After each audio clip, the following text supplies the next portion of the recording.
Resumo do livro O Peregrino, de John Bunyan. A vida começa com um peso invisível sobre os ombros.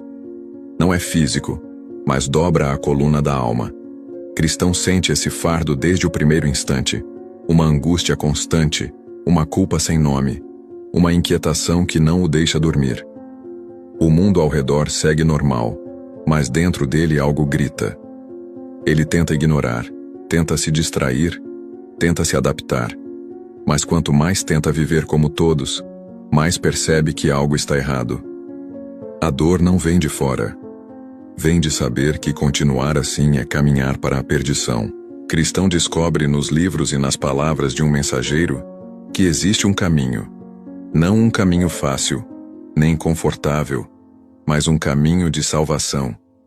O problema é que esse caminho exige ruptura.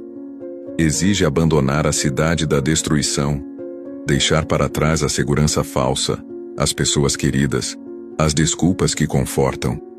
O chamado não pede permissão. Ele exige decisão. A jornada espiritual começa quando ficar se torna mais doloroso do que partir. Quando o cristão decide sair, ninguém o aplaude. Sua família o chama de louco. Seus amigos riem. O mundo sempre reage assim quando alguém decide mudar de verdade. Quem abandona a normalidade expõe a mediocridade alheia. Mesmo assim, cristão segue. O fardo pesa ainda mais nos primeiros passos. A dúvida tenta convencê-lo de que tudo isso é exagero, fanatismo, medo sem fundamento. Mas a visão do destino final o empurra adiante. Logo surge o primeiro obstáculo, o pântano do desânimo. Um lugar onde o medo, a culpa e a insegurança se acumulam como lama. Cristão afunda. Cada passo exige esforço absurdo.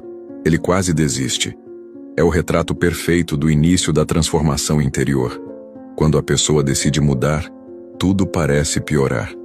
O passado puxa para baixo, os erros ganham peso, e a vontade de voltar se torna tentadora. Mas a ajuda surge de onde menos se espera, mostrando que ninguém atravessa esse caminho totalmente sozinho. Cristão encontra companhias temporárias, algumas bem-intencionadas, outras perigosas. Cada personagem representa uma força interna, o medo de errar, o desejo de atalhos, a tentação da facilidade.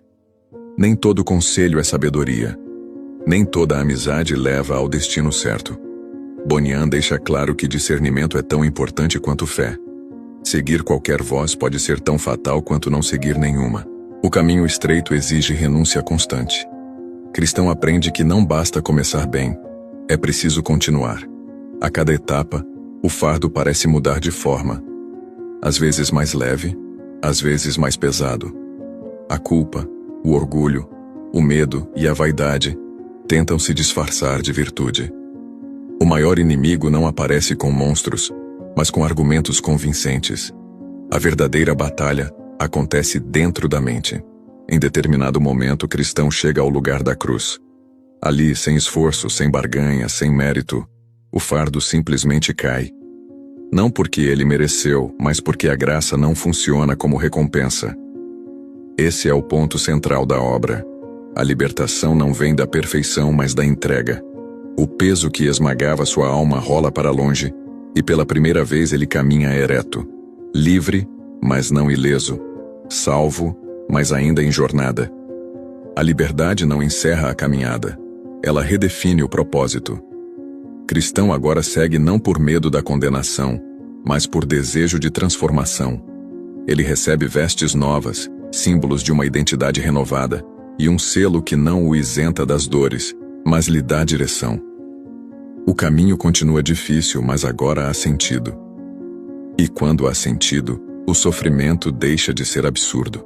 A estrada adiante reserva vales, sombras e confrontos. O vale da humilhação ensina que o orgulho é mais perigoso que o medo.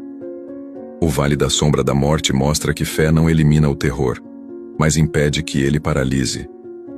Cristão aprende que coragem não é ausência de medo, é decisão apesar dele. Cada passo aprofunda sua consciência sobre si mesmo. A jornada espiritual de O Peregrino não é linear. Há quedas, desvios e arrependimentos. Bunyan não romantiza o caminho. ele expõe a dureza da perseverança. Permanecer fiel é mais difícil do que começar empolgado. O mundo oferece descanso falso, distrações constantes e justificativas plausíveis para abandonar o percurso. E ainda assim, o destino final chama. Cristão entende que o maior teste não é a dor, mas o conforto. Lugares como a Feira da Vaidade mostram como o sistema inteiro trabalha para manter as pessoas ocupadas demais para pensar na eternidade. Tudo ali é brilho, consumo, status e distração. Quem não compra o que é vendido virá ameaça. A fidelidade nesse ambiente custa isolamento e rejeição. Mesmo assim, cristão segue. Não porque é forte, mas porque agora sabe para onde vai. A esperança se torna bússola. O céu não é apenas um destino distante, mas uma referência diária. Cada escolha é medida pelo fim, não pelo prazer imediato. A caminhada molda o caráter. O caminho transforma o caminhante. Cristão avança agora com menos ilusões e mais cicatrizes. Ele aprende que a jornada espiritual não é uma linha reta, mas uma sequência de quedas, retomadas e escolhas silenciosas. Cada encontro deixa marcas invisíveis. Alguns personagens tentam desviá-lo com promessas de descanso fácil. Outros oferecem atalhos que parecem sensatos, mas escondem armadilhas. O maior perigo não está no mal evidente, mas no conforto que anestesia a vigilância interior. Em determinado ponto, o peso que ele carregava desde o início começa a se desfazer. Não porque o caminho ficou fácil, mas porque a consciência mudou. Bunyan sugere que a libertação não acontece quando o mundo muda, mas quando o olhar do peregrino se transforma. O fardo não desaparece por esforço próprio, mas por entrega. É um momento silencioso, quase íntimo, que redefine toda a travessia. Mesmo aliviado, o cristão não está imune ao erro. Ele cai, se distrai, confia demais em si mesmo. A obra insiste numa verdade desconfortável. Ninguém está salvo da própria fragilidade. A fé, aqui, não é um estado permanente, mas uma prática diária. Cada passo exige atenção porque o coração humano tende a se acomodar quando acredita que já chegou longe demais para cair. O castelo da dúvida surge como um dos momentos mais sombrios da jornada. Aprisionado pela própria insegurança, cristão experimenta o desespero que nasce quando a esperança parece distante. Bunyan mostra que a maior prisão não tem muros físicos, mas mentais.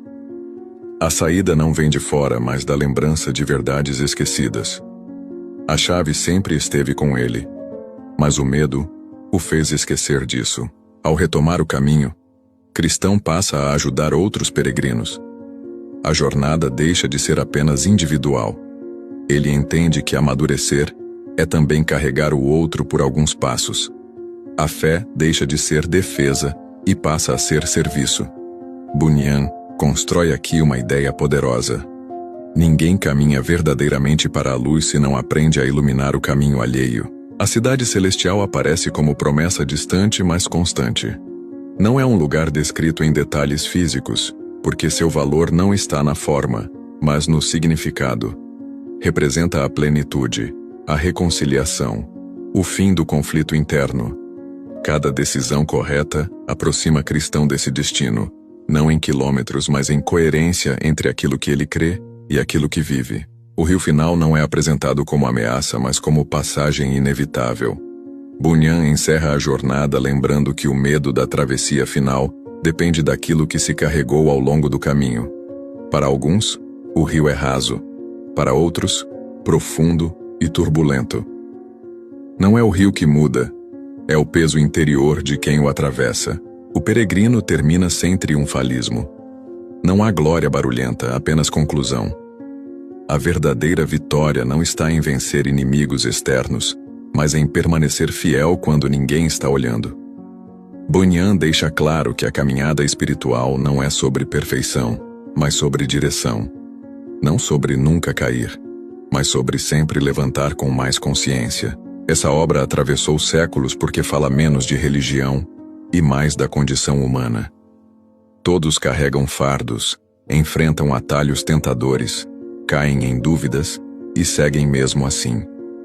O Peregrino permanece atual porque descreve conflitos internos que não envelhecem.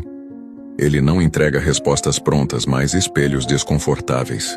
E talvez seja exatamente por isso que histórias assim merecem ser revisitadas com profundidade.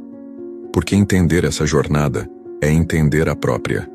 Se você quer mergulhar em grandes obras como essa, com contexto, narrativa envolvente e reflexão verdadeira, a NetLivros é o lugar onde essas histórias ganham vida, não como resumos rasos, mas como experiências que transformam a forma de enxergar o mundo.